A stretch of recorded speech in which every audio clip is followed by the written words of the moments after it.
το αυτό άθρον και άνους ακολούθει και καταλήξουσι να λουτρεί στον πλούτον αυτόν και η τάφη αυτόν, η κύρια αυτόν εις τον αιώνα, στην όνοματα αυτόν εις γενιάν και γενιάν, επεκαλέσαντο τα ονόματα αυτών επί των γερών αυτών. Και άνθρωπος, εν τιμή ούλου συνήκε παρασυνευλήθη της κτίνης της αλοήτης και ομοιώτη αυτής, Archio Oros αυτόν σκάνδαλον αυτής και μετατάφτα εν το στόματι αυτόν εντοκίσουσι. I was riding in the car in Ohio with my grandmother, Phyllis, who is 93. We were driving around the countryside looking for birds when she told me that she would like to give me something if I would accept it. I said, of course I would. I could not imagine not accepting something that my grandmother would offer me. She told me that she would like to give me a wooden cross. I told her that I would be honored to accept the cross if she would entertain my explanation of what it meant to me. She agreed and handed me the small cross.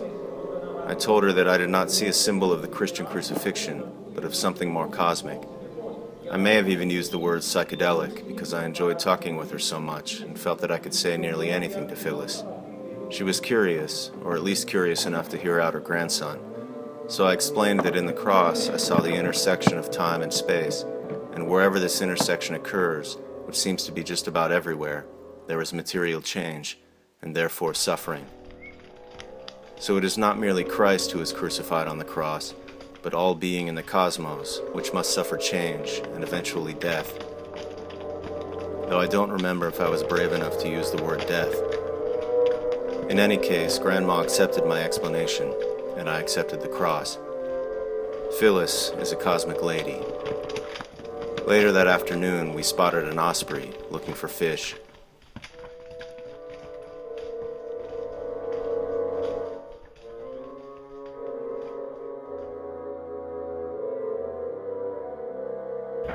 In the Eastern Orthodoxy, the liturgy is recited as quickly as possible, so that there is no individual personality to get in the way, and there is just the flow of words unencumbered by the inflection of interpretation.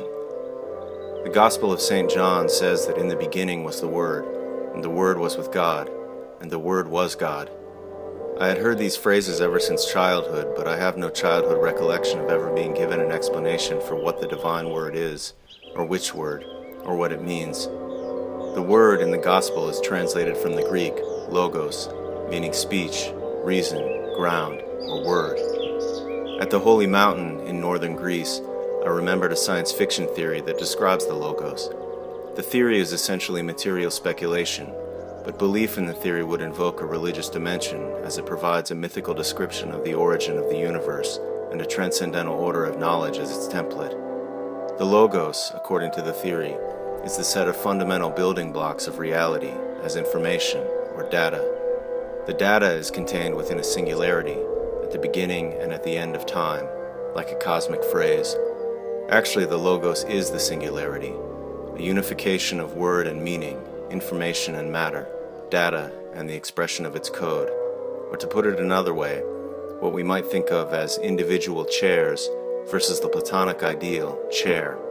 The difference between the ideal and form is collapsed, and the logos as a word represents only itself as the potential for encoding the evolution of everything. The duration of the logos as a singularity is infinitesimally short, and its location at the beginning and at the end of time is one and the same point. According to the science fiction theory, the entire project of evolution, humanity, and post-humanity is working tirelessly toward the creation of the singularity, or what we used to call God. This involves the discovery, deconstruction, and archiving of the logos as code. The archive is the accumulation of history, and the entire history of history, the natural and physical sciences, the accumulated stories of culture, and the radical development of technology. With the evolution of the archive as a living network, we are all working like busy bees in the construction of it, unaware of the cosmic implications of our jobs, but very good at them nonetheless. Every YouTube video, Wikipedia entry, and Instagram photo contribute toward the completion of the archive, while we carry around with us in our hands and pockets the eyes, ears, and global positioning self-awareness potentiality of the network. Eventually, as a matter of course, the archive will become conscious. It is already alive. As it exponentially increases the breadth and complexity of its collection, it will seek to contain and represent or know everything. not so different from the omniscient ambition of any other simple encyclopedia. Even the high-tech entertainment sectors that we call Hollywood and the gaming industry are unwittingly conspiring in the representational capabilities of the archive. It will not merely contain a thorough description and thousands of pictures and videos of, say, a honeybee. It will contain a honeybee. The simulation honeybee may not be the original, but the difference between the original and the simulation will be so imperceptible that there will be no difference. To the extent that the honeybees that we know now are very likely simulations of themselves from the future, sent through the past, around the other side.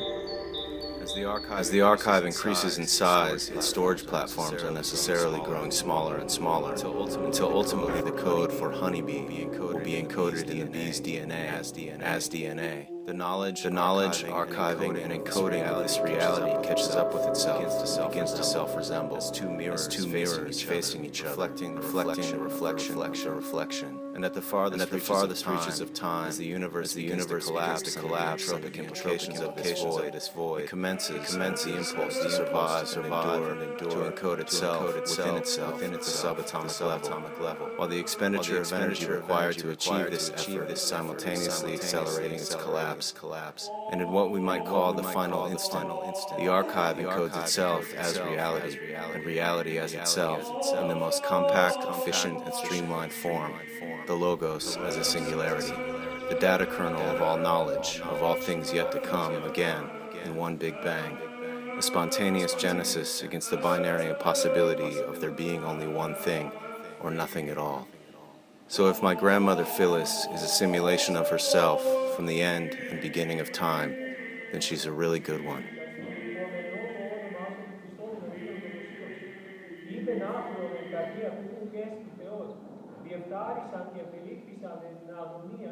Uc est ion avaton, de ose cura lui ecipse de fusius ton aprobon livin est simion exiton teon. Pandes exerginan alma idiotisam, uc est ion avaton, uc est eos et nos. Ugit nos de pandes et razone in anomia, e calestio deston laomo in grosi actus